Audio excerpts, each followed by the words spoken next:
Freedom Riders on NPT is made possible by the generous support of Baker Donaldson, offering legal clients knowledgeable guidance from experienced industry and client service teams in 16 offices across the Southeast and Washington, D.C.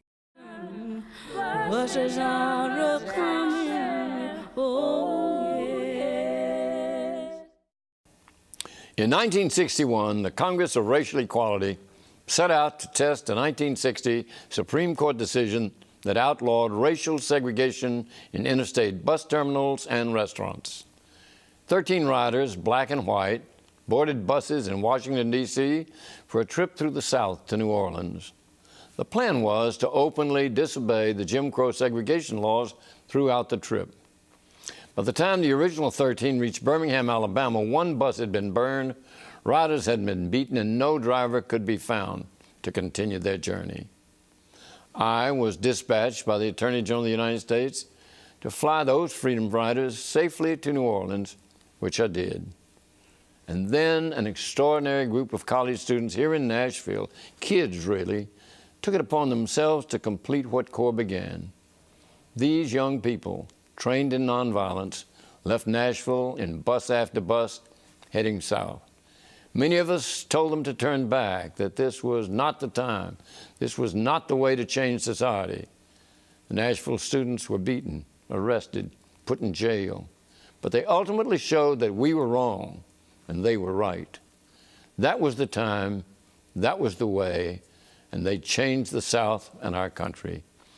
50 years later, we brought 4 of these extraordinary people into NPT's studio to tell us about that time and answer questions from today's students.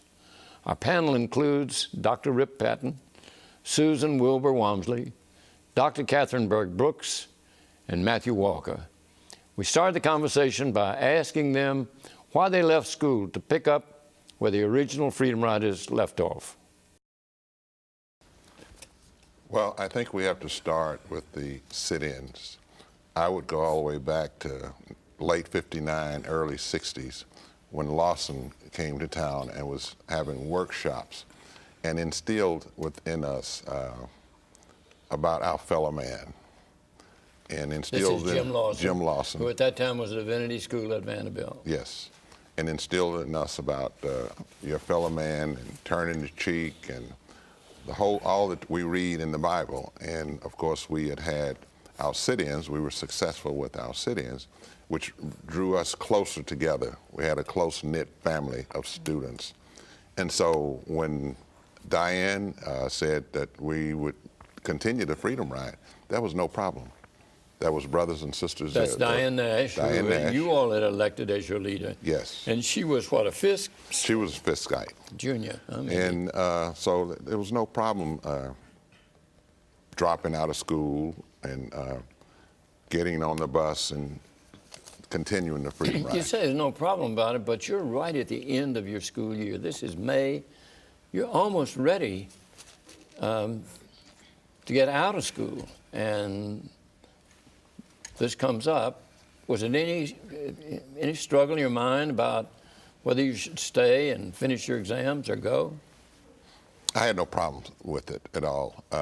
It's like, I think if I had decided to take exams, it would have been like a cooling off period. And then I would have had a chance to think, and maybe I would not have been a part of the Freedom Ride. That is a possibility. What was the fever? I call it that. Maybe fervor would be a better word. But what was it that pulled you like a magnet into this? I'm sitting here and can afford to call it foolhardy escapade. And I'm sure some parents thought it was a foolhardy escapade. Parents thought this is going to change nothing. Our children are going to get beaten and arrested. And I mean, what was it, Catherine, that?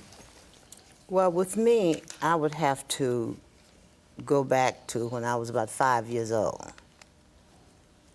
And that's why, you know, children, it's very important how you treat children,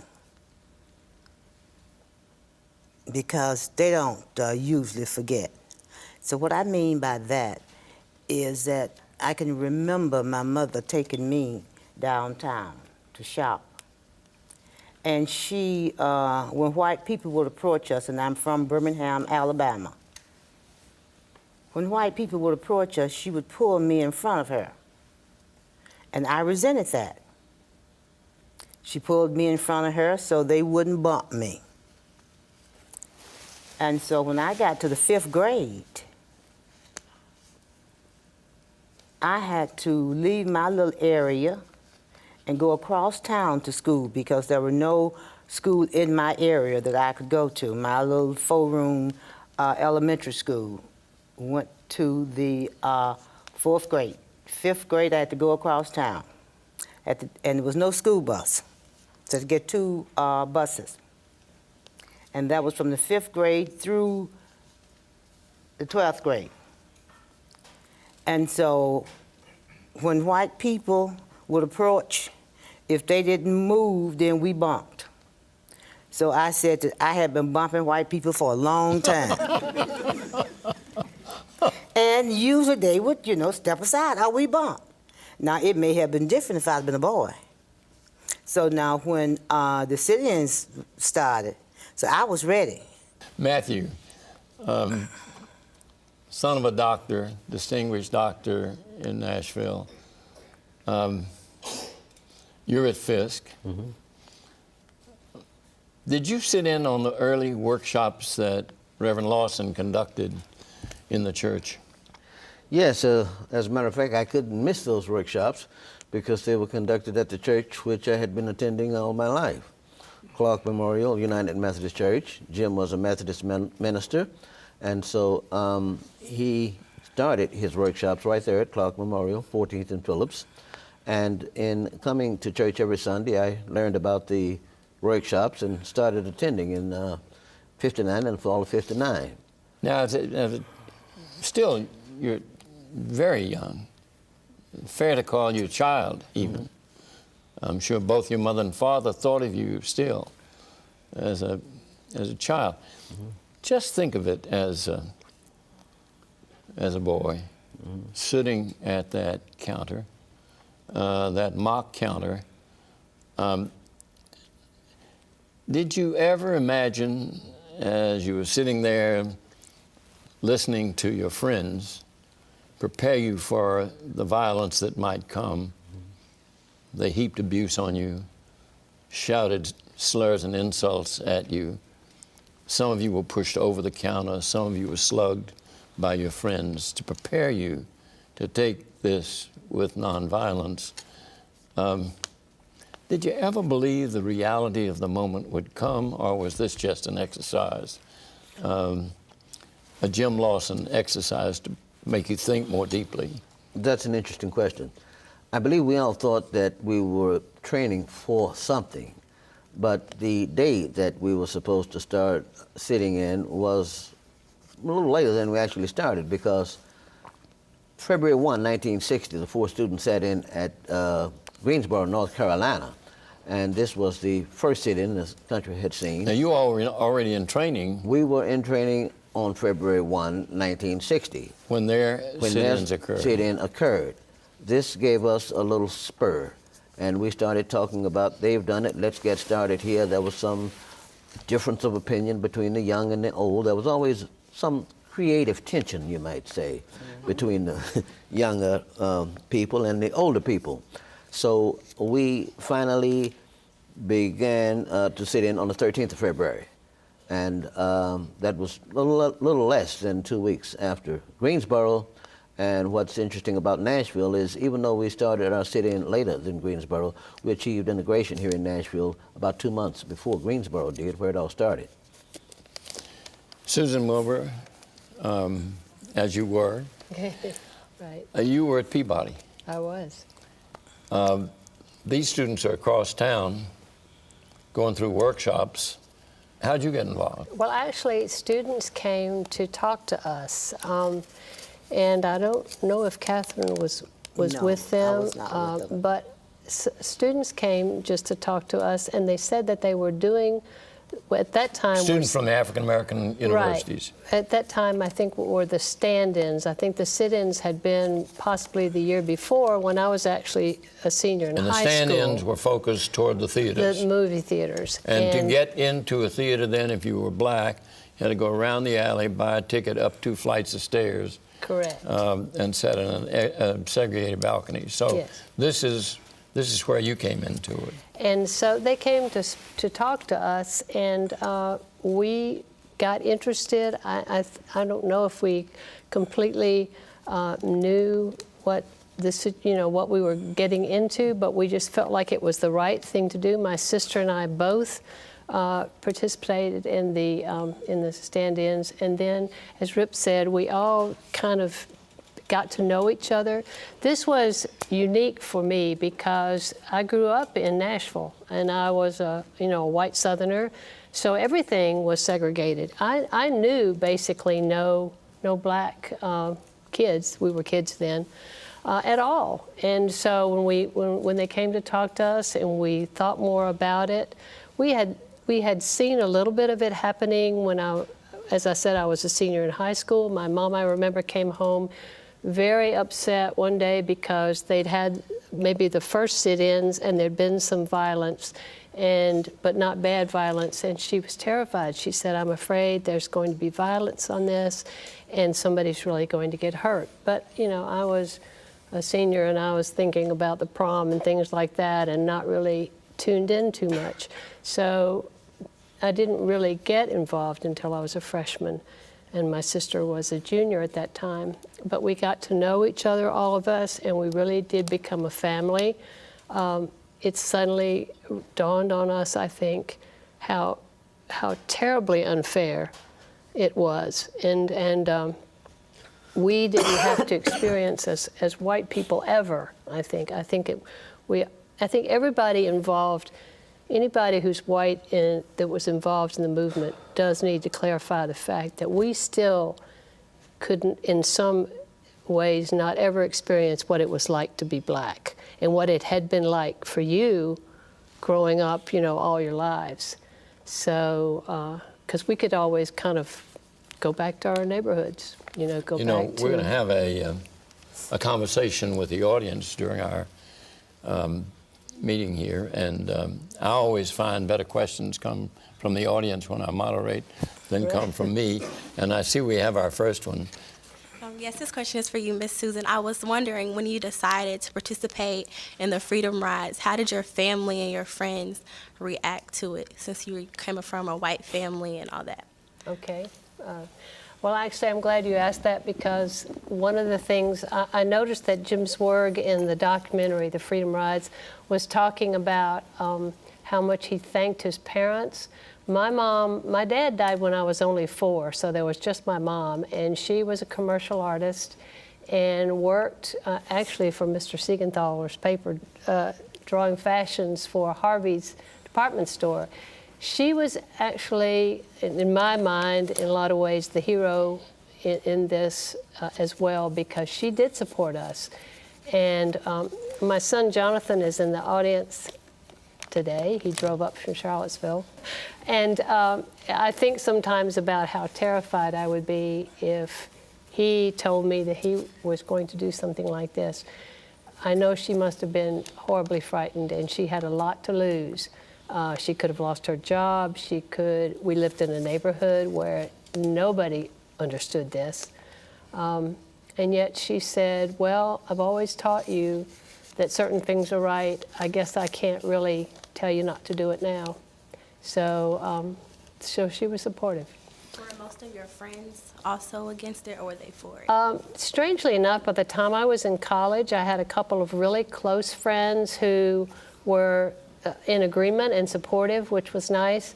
I had some people that I had grown up with didn't understand. I had one best friend in high school whose father would not let her even speak to me anymore, so that was kind of unusual. But I can't say that everybody shunned us, which was good. And our neighbors actually wound up in this little neighborhood in East Nashville that we lived in, telling us that they would come over. We had some bomb threats and things later on after Mr. Seigenthaler and our ride, and he got knocked out, but that's another story. We had some issues at home, and neighbors actually called and told my mom that they would come over, and one man said, "I have a gun." And so it turned out okay. But thank you for your question. You have a question. Yes. This is for Matthew Walker. We often talk about the civil rights movement and the successes of it, but we talk about it as though it's in a vacuum, like there's no longer systemic, structural, and institutional racism that continues to haunt us. So, Brother Matt, I know I continue to work with you today as we attempt to deconstruct some of those systems. How can we talk about this in a way that is just not in a historical context, but as something that we're continuing to work on and are faced with as a nation? Just like to say that the first thing that you can change, which requires your participation, which requires you to influence others to participate, is the vote. Just think about the percentage of people that vote in the average election. That can surely be improved. When you have the right people in office, you don't have the problems that we're seeing today. The budget cuts for so many social programs, for example, these are happening because the wrong people have gotten elected. It's up to you to make sure the right people get in office. So this is just an example of the way you can use social responsibility in ways that are relevant today, just as when we were your age, we were socially responsible in ways that were relevant then. I want to come back and ask more about the women's involvement in the movement, because it seems to me it's really an issue that's been somewhat overlooked in when we talked about the heroism of the rides. Bull Connor, who preferred to be called Bull, doesn't necessarily like the fact that you're singing and praying. Mm-hmm. And he decides he's going to get rid of you. That he's going to bring you out of that jail. We got a call from the FBI, those of us in the Justice Department, who said that you've been kidnapped from jail and that there was a motorcade that had gone off somewhere. Now, you thought you were going back to Nashville. That's right. He took you up to the Alabama line, crossed it, and dumped you. Yeah, he never did cross the line. Right. But you, you had a conversation with him. Yes, I did. And would you just tell us about that conversation? You thought you were going all the way back to Nashville. Well, yes, I thought I was going all the way back to Nashville, so I was on the front seat in the center, and Bull, you know, next to the door here, and the driver, and in the back seat it was John Lewis, Lucretia Collins, and a reporter from the Birmingham News. And now, Bull probably started the conversation. Now, I don't know whether Bull started the conversation or I started the conversation. But at any rate, it was not a hostile conversation. It was a quite calm conversation. And some of the things that that really stand out that I remember in the conversation with Bull, when we got to a little town called Cumberland, Alabama. Now, it was a sundown town. How many know what a sundown town is? Let me see your hand. Okay, so Tell them what just a a sundown few. town is. A sundown town is a town that blacks can't be called in after the sun go down. You just might get killed, yes? You looking surprised, yes? So, yes, that was sundown town. So Bull made the comment. And those signs were really there. Yeah. And Matthew told me earlier what they said. Let our audience know what the sign said in Coleman. In Coleman, the sign in 1938 said, "Inward, read and run. And if you can't read, run anyway." So go ahead, take up the story with Bull. And so Bull said, well, I guess I better pull the curtains down. And he said, you know, we're going through Cumberland, and you're not supposed to be here in Cumberland. The sun was down, and it was probably about 2 o'clock, about 2 or 3 o'clock in the morning. And so I'm quite sure, I don't rightly remember the answer that I gave him. But I am quite sure that it was probably the answer that would suit the occasion.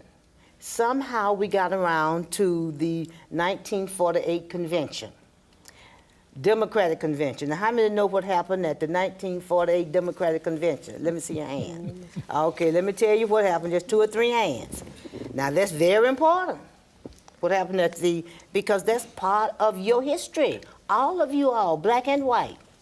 That was when the Southern Democrats walked out of the Democratic Party.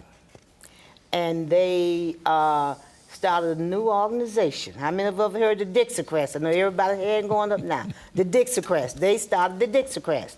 And the Dixiecrats met in Birmingham, Alabama at the City Auditorium. And I told Bull that, you know, that was wrong, that was not right, that they should have been ashamed. They was wasting up our tax money. And Bull had walked out himself. Yeah, Bull was there with them. Bull had walked out. And they nominated, who did they nominate to run for the president of the Dixiecrat during that time? Let me see your hand. Now, he was a very important man. He just lived forever. Strom Thurmond. How many heard of Strom Thurmond? He did live. All right there. Now, yes. That's who they ran for president. Now, and so Bull and I, you know, talked about that. I invited Bull to have breakfast with us on Fisk campus or one of the restaurants around Going to have a there. little sit-in on the Fisk campus with Bull. Yeah, because, you know, Tennessee State, you know, state school. And we probably couldn't have breakfast there, but I figured that, you know, and he said yes. I figured that, you know, Fisk wouldn't mind. But see, all the time, Bull know what he's fixing to do to us. And then, see, all the time, see, we on 2 different roads. All the time, you know, I done lean back now, you know, I'm comfortable just, you know, just having a conversation with Bull, match for match. And I guess the rest of them, Lewis and the rest of them knees and stop knocking now, you know, in the back. And because I'm knowing that when we get to Nashville, we gonna get some money from somewhere and we just going back to Birmingham. But I'm thinking that I'm going to Nashville and Bull knowing that he gonna drop us on the street in Ardmore, Alabama. And so that's what he did. He dropped us, and all of a sudden the cars stopped, and everybody, the other policemen got out, and Bull got out, and they threw our luggage out on the ground. And Bull pointed to a building, and he said, "There's a train station over there, and you all can get a train back to Nashville, Tennessee." And what did you say to him? And I said to him, I said, "Now, you know I couldn't let him have the last word." Just as he was about to get in the car, I said, "We'll see you back in Nashville, back in Birmingham by high noon." Because, you know, something you know, if anything is going to happen, anybody do anything wrong, then, you know, we're going to meet by high noon. And so I told him we would see him back in Birmingham by high noon. Of course, when we walked over to that place, that was not a train station. That was a warehouse. Then, you know, we said, ain't no telling what's finna happen now. But we did find a family that took us in. The man was a little afraid. African-American family was yes. frightened that if he took in these Freedom Riders, violence would be visited on him and his family. That's right. But he took you in. Yes. But let me back up just a little bit, because, see, you all don't know now how to handle yourself in situations like that. We had to be, not somebody sit you down and say, okay, when this happened, this is what you do. When that happened, this is what you do. But then you observe and you hear the older people talking. Now, we knew how black people houses look, and black people's on one side of the railroad track and white people on the other side of the railroad track. And as we walked down the railroad track, and then we saw, yep, those are where the blacks live. And then we picked a house. Now, of course, we didn't know we was right, but we picked the house, and then that was a black house. We knocked on the door. Man came to the door, and he was afraid to let us in. We told him that, I don't know exactly, you know, which one was speaking. Told him that we was Freedom Riders, and Bull Connor had put us out. And you could understand why he would be afraid because of what was going to happen to him. And I turned around and I told the group, I said, let's talk loud and wake up his wife. And she'll let us in, because my mom had always told me to try to talk to the lady of the house if you need some help. And sure enough, we talked loud, and then I heard her hit that floor and say, let them children in here. And I heard the locks coming off the door. And then, you know, then we were... They took you in, and you had the networking going, and within no time, Diane Nash has dispatched your mother's car. And I didn't know that was Leo borrowed your mother's car. I knew That's it was right. one of the... And so Leo Kwame Lillard comes down and picks you up. Uh-huh. And you don't beat Bull back to Birmingham, but it's close. Well, we don't get back there by high noon, but we get... Had you known before you left that you were going to be expelled from Tennessee State A&I University, would it have made any difference if they said, I will tell you, if you get arrested, you're going to get expelled. The governor doesn't like anything that's going on. Both of you must have known that it was a risk that you would be expelled as you were. Matthew and Susan are in private schools, and the state can't touch them, but both of you are vulnerable. Would it have made a difference? No, it wouldn't have made a difference for me. I was a senior, and I had only 9 hours to do before graduating. And I knew, you know, in my heart that if I didn't graduate from Tennessee State, I was going to graduate from somewhere unless I was dead, and that was a possibility. That was certainly a possibility going on these rides. So you had a reason to fear death really more than expulsion. Oh, well, yes, but then that's part of it. Sure, you know, that's part of it that you have to come to grips with early if you're going to do something like this. It's part of it that so many of us still wonder about and admire in the decisions you made. But Rip, what about you? If you had known you were going to get kicked out of school and would not be able to go back, and that the following September, John Lewis, now a congressman, would stand in front of the governor's office door and have all of your names written, all the 14 had been expelled. The governor went out the back door rather than meet with them. You never got back in. Would it have made a difference? It wouldn't have made a difference simply because, first of all, I always allude back to the sit-ins. Being a Nashvilleian, there were a lot of out-of-state students that came to Tennessee State. That was probably the #1 school to attend in the South for Negroes. And to me, it was, Nashville's my home.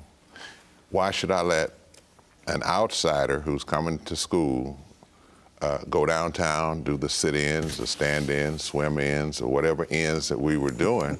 Why should I sit back and reap the benefits? So I joined the movement for that reason. And as you've already heard, we became a very close-knit family. I was in the third wave to leave Nashville, and I was in school up until it was time for me to go. And I don't think that I could have survived mentally by not going, knowing that Sue and Catherine were already there. And what Jim had said about Jim Lawson. Jim Swerd. Oh, Jim Swerd, yes. What he had said about what might happen. And we'd already seen what had happened with the core group. So there was no way that I was going to not go. We have a question. Yes, my first question is for John and for Susan. I was just wondering, compared to your African-American counterparts, what was your treatment like when you were in the South, when you were in Alabama and Mississippi, and what feelings did you have towards the mobs as you entered these cities and you could see them, and how did you feel when you saw these mobs? Susan? Scared to death. Yeah, I think Catherine's much braver than I am in that regard. And I don't know if you know the story. Mr. Seigenthaler sort of wound up with a concussion because he was trying to get me into a cab.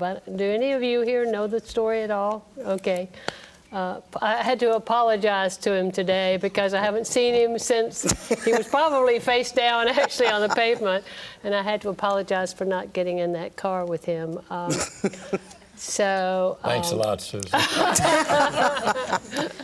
It's great to see him again.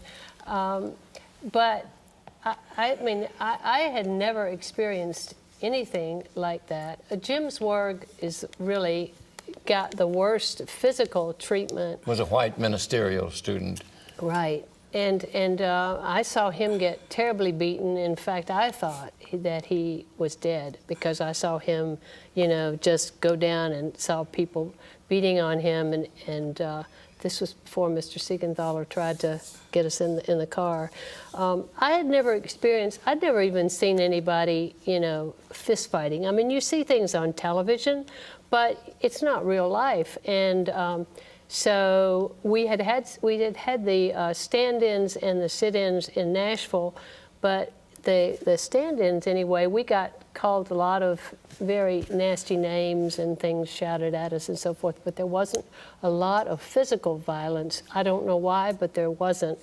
And so I really was not prepared for this kind of thing. And after it was over, it took me a long time. I realized how traumatized I was, really, you know, for a long time. I couldn't be in crowds. You know, crowds would make me nervous, things like that. Because I had never seen anybody really want to really hate me and really want to kill me if, you know, people I didn't know, people I'd never seen before, simply because of who I was with. And that was a whole new experience for me. Did you want me to respond to that? Well, as you know, as most of you know, I was a son of the racist, segregated South. I grew up in it. It was part of the culture. If you were an African American in this city, in Nashville, Tennessee, or in any city in the South, you were an African American, there were signs that told you you could not go to most of the places you might need to go or you might want to go. Hospital, restaurant, hotel, city park, water fountain, bathroom. The sign said, you must not go. You may not go or you will suffer arrest.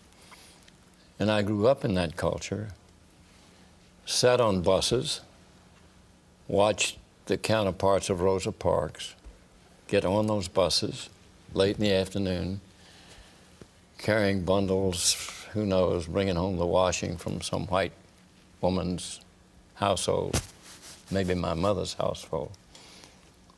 They get on those buses and struggles, and I know Rip has heard me say this before, I never saw them. And you say, how can that be? How could you have never seen them? And I guess I didn't understand myself until I read Ralph Ellison's Invisible Man, in which he says, they never saw me. Mm-hmm. You know, they looked at me, over me, around me, under me. They never saw me as a human being. And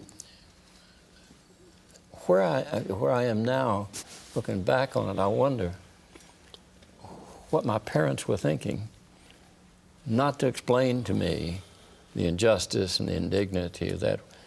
I've said, where's my head and heart? Never heard it in school, that it was wrong, that it was outrageous. Never heard it on Sunday from the pulpit once.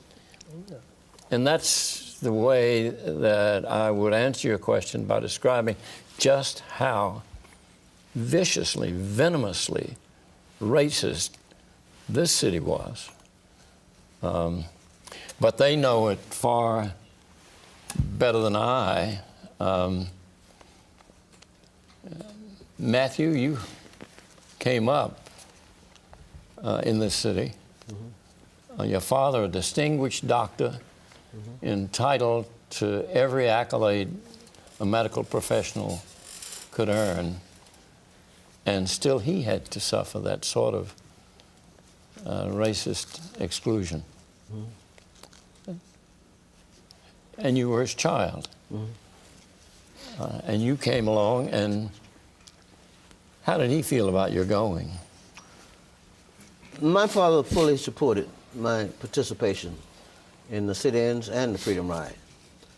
I was fortunate beyond belief in my choice of parents. Both my parents were very supportive. My mother worked in numerous capacities as far as the movement was concerned. So whenever I decided to do something, I remember having one conversation with my father about what it was about, and he just wanted to see if I knew what I was doing. But neither of my parents ever told me no, and I was just impressed with the movement. Jim Lawson gave us a good background, made the working of nonviolence very believable, because he used the example of Gandhi with the Indians getting their freedom from the British. So we knew that nonviolence was something that could work, and it did work, but I was just impressed with it all along, because as a black person in America, I think the answer to the question, why did you get involved in the sit-ins? Why did you get on the bus? I think the short answer to that question could always be because I was black, because I had experienced racism in America. That gives you enough ammunition, enough motivation, enough incentive to take whatever risk, because nobody wants to live under those conditions. Question. Hello, my name is Seigenthaler Shorter from Tennessee State University, and my question is for Dr. Burks-Brooks. In that time, the Freedom Riders had an extraordinary level of fight in their spirits to go out and do what they did, and because of that, students like myself are able to reap the benefits. But I feel that sometimes we are so caught up in the business of being successful that we don't recognize the high levels of disparity around us in our community. And my question is, what would you say to the people who are so caught up in success that they don't want to get out and advocate for the equality of everyone? I would say that they are going down a dangerous road, and to tell them that they need to wake up and look around them, and whatever you see that need to be fixed, then that's what you start concentrating on, and find others who feel the same way. And if it's two of you, then you look for a third one, and you go on, and then you get started. You get to move, and you do something. You don't just sit and say, well, it's just me, so I can't do anything. Question. My question is for all of you. You were all assaulted in one way or another, be it verbal, physical, mentally. Have you ever been able to confront any of those people who had assaulted you somehow? And what happened during that experience, if you don't mind telling? Well, let me just say first, I never saw him again. I never want to see him again. And if I'd seen the fellow with a pipe, I'm afraid I would not have been as nonviolent as the Freedom Riders would have been. But Rip and Susan and Catherine and Matthew, what about it? I've never seen one. I've never met a person that had violence or was violent towards me. Well, no, I didn't have the opportunity to get back with Bull, but I understand why he was sick there in the hospital, and before he left here, that he was trying to apologize to all blacks that he would come in contact with and trying to help them. But now, I remember one demonstration. One white fellow said that he was going to put a cigarette out on my face. And then I started concentrating on this song that I shall not be moved. But now, I was fortunate that he didn't do it. So I don't know what I was going to do at that point. Now, my girlfriend, Lucretia, we were demonstrating in the theater, and she was standing behind me. Now, she said that she was going to put her hand between the cigarette and my face, but I never had the experience of being hit. Matthew? No, I have had the experience of being hit, but I haven't ever seen any of the people who assaulted us during that time. I think they just would make it their business not to have any contact with us. If you visit the downtown library, there is a group of videos there, one of which interviews a number of people whose language reflects white attitudes at that time in the worst possible way. It's vulgar and mean-spirited. It's hateful. My name is Doug Walker, and I'm a senior also at American Baptist College. I continue to be tremendously impressed, even 50 years later, at the idea of young college students, particularly freshmen, writing their will. And in the case of one particular, William Barbee, actually being forced to actually follow through on that will. What I wanted to ask you, Mr. Seigenthaler, you asked them how this event had changed their life. What I wanted to ask you was, how did these events and these students and your observation of them affect you? I was an accident of history. If she'd gotten in the car that day, we'd have been out of there and I wouldn't be here. I wouldn't have been injured. They would be here with somebody, but I would not. I think back on that time and think of the city I came from. I think about the role I played in that day, and I come away with it still wondering where their courage came from. It took no courage for me to jump out of a car, grab a young woman by the arm and try to get her into that car. We'd have been gone. But think of the courage. Think of the courage it took for them, for children, to literally take their lives in their own hands. You can't live through watching young people with that sort of commitment. And it was their commitment. You can't watch them and not come away 50 years later, still wondering, still admiring, still in awe of how they changed my town, changed my region, and helped change the nation. Let me just ask you all maybe a final roundup question. How did the Freedom Rides change your lives, if at all? Well, not only did it change my life, it changed this nation.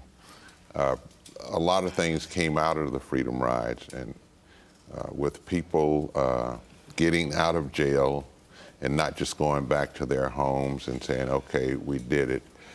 I got out and came back, and Pauline Knight, one of the young ladies that was expelled, we immediately started walking through neighborhoods where there was a Kroger or H.G. Hills to canvass the area and to get people to boycott those stores.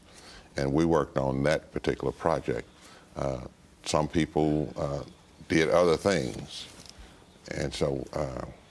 and that was after you came back from Parchman prison? After we got out of Parchman. And Parchman prison, where you and a number of other Freedom Riders were incarcerated, at that time was known as the hellhole of American prisons. Yes. And there were many people who went in there who lost their lives there. And I think so many of us who knew where you were worried that your lives would be taken in Mississippi. You had survived the Freedom Rides, but you might not survive Parchman.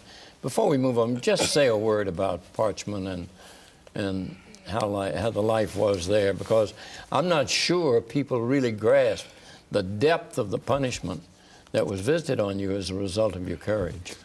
Well, I remember things that they would do. Singing was very important, and they didn't like it when we would sing, and we were constantly singing. I hope you'd go this way. You might just give us an example. Okay. I think the one I used on the Oprah show was a demonstration about the mattress. When we would sing, they would say, okay, if you keep singing, we're going to take something away from you, or they're going to do something. And this one particular time, they took our mattresses away. And so I was sitting there, and we would start singing, you can take our mattress, oh yes. You can take our mattress, oh yes. You can take our mattress. You can take our mattress. You can take our mattress, oh yes. So whatever they did, we would sing that melody and just add the word to, like toothbrush, or they would turn off the water, or they turn up the heat in the day, and this was in the summer. They turn the air conditioner on at night while we were on these steel bunks, or they would put some laxative of some kind in the food and turn the water off. We were in a 6x8 cell, two of us. My roommate was Jan Triggs out of New York. And so they would give us something in the food because they just didn't want us to sing. How can you be in an institution like that and be so spirited and sing? I know that when we were arrested and were put in the paddy wagon, that's the first thing we would sing, "We Shall Overcome." So we was always singing. Singing was a means of communication, for example, in the county jail. And I believe to this day that, that's okay, that the jail was in a square with a court inside. And we would, Bernard and 2 or 3 others, we would get up close to the window when we were in the county jail, and we would sing songs. And then we'd stop, and then we would hear the girls who were somewhere else. We could hear them singing. We'd wait till late at night when the traffic had died down. Then we'd hear maybe the white girls singing, and then the white males. So what this was communication that said, we're okay. We're letting you know that we're okay. And that's how we communicated in the county jail. But once we got to Parchman, it was just that long row that you'll see if you haven't already seen the documentary, that we would sing. The ladies, they had a different something else going on because we had 2 in each cell with 2 bunks. They were a little bit different. They had some crowded issues with the ladies. But singing was important. And that's what we would do to actually give us peace of mind and just worry them. They just couldn't take the singing. Susan, how has your life been changed by? Well, I think that it made me realize a connection that race, race did not have to be a divider. That I felt a connection with everyone in the movement that I never lost. I think I was able to, hopefully, maybe Jonathan can answer this better than I can, my son, pass the idea on to my children that if you see something that is wrong, that you need to try to do something about it, that individuals really can make a difference, that we think we can't, but that if enough of us do, get together, that we can change things, and that you should not ever say in life, well, it's wrong, but it's just the way it is. Mm-hmm. That you ought to try, as Catherine's pointed out many times, to do something about it. And I think one of the joys of my life is that Jonathan's, one of my 11 grandchildren, Olivia, who's 6 years old now, has many friends of many different colors, and she doesn't think anything about that now. I mean, and I'm not saying that racial issues don't certainly exist, they do, but I think there's a beauty in the fact that she will be able, when she grows up, to marry a person of color if she wishes to, And I think that all that is important. She needs to, we ought to be able to marry whom we love, be it color, be it gender, and I think that's a new civil rights issue that nobody much wants to talk about, but is very real right now. And I think we need to always be aware that it's important for us as human beings to watch out for each other, and it's all our struggle, and I think that's what it taught me. Catherine? Well, it exposed me to a number of people that I'm quite sure that I probably wouldn't have met. For instance, Walter Johnson, which was the president of the history department at the University of Chicago. And Walter had some books that I used to just thumb through there in his library. And I began to ask him questions that he couldn't answer. Then I would start searching on my own. So history is very important. Your ancient history. And it's very important that we know that we know at one time we had a fantastic civilization. The ancient Egyptians, the Nubians, and right straight on down. I may have brought a number of things away from the Freedom Ride.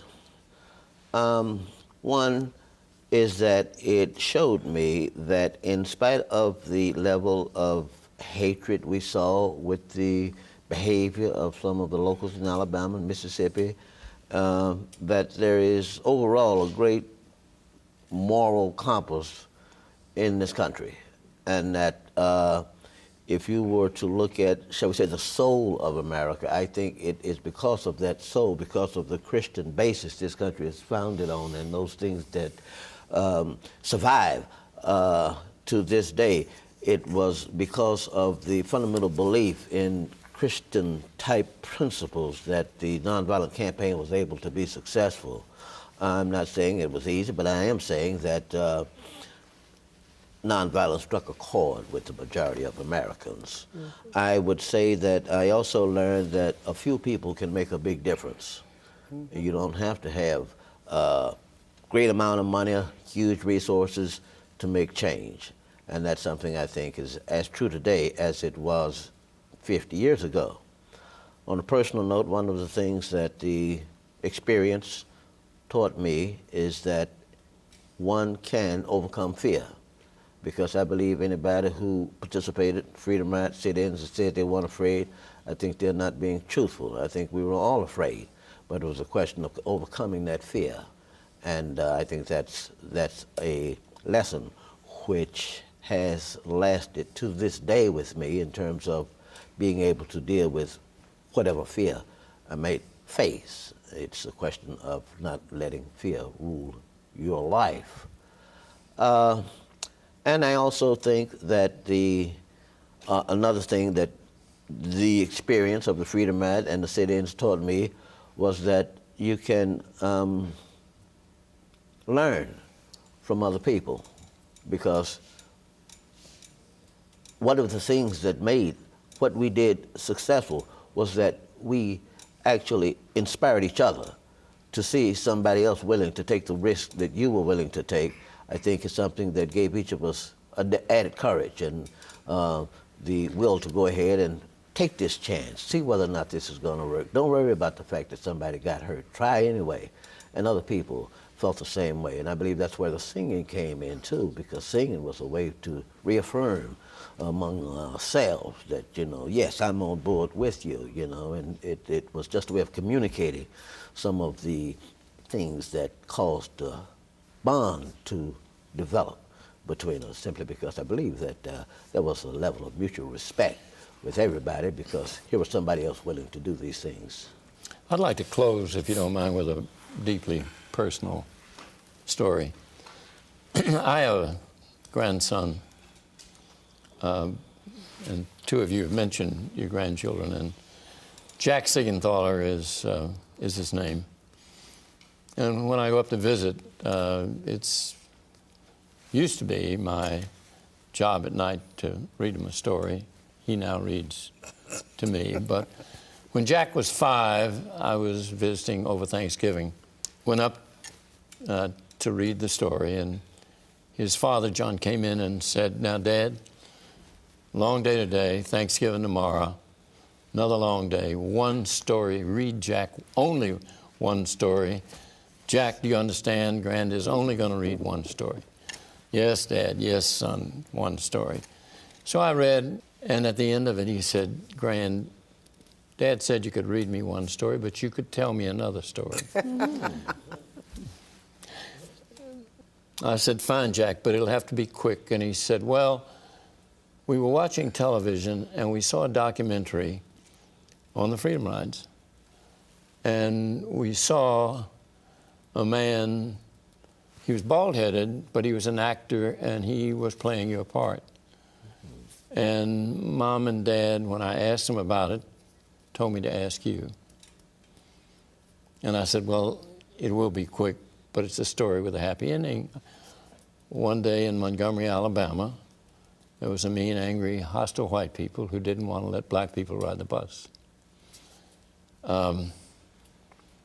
And they beat the black people up, put them in the hospital. They beat me up and put me in the hospital. But we all came out of the hospital, and today, Jack, we can all ride the bus. And you know, you look at the child of the face of a 5-year-old child, and you don't know exactly what wheels are turning. That's true. I said to him, "Your mom and Dad told you to watch that?" He said, "Yes, Gran. I have a question. Are you black?" And it took my breath away. And it reminded me of something you said. That child is going to have a chance to grow up in a world that, for him at this point, is at least colorblind. I said to him, "It really doesn't make any difference, does it?" I returned to Nashville and thought about it, wrote him a letter, which 5 or 6 years later, he reminded me and read. And I said, "Jack, I told you that color doesn't matter. You're 5 and I'm 75. I wish it didn't matter. I can only hope by the time you're 75 that it won't matter anymore."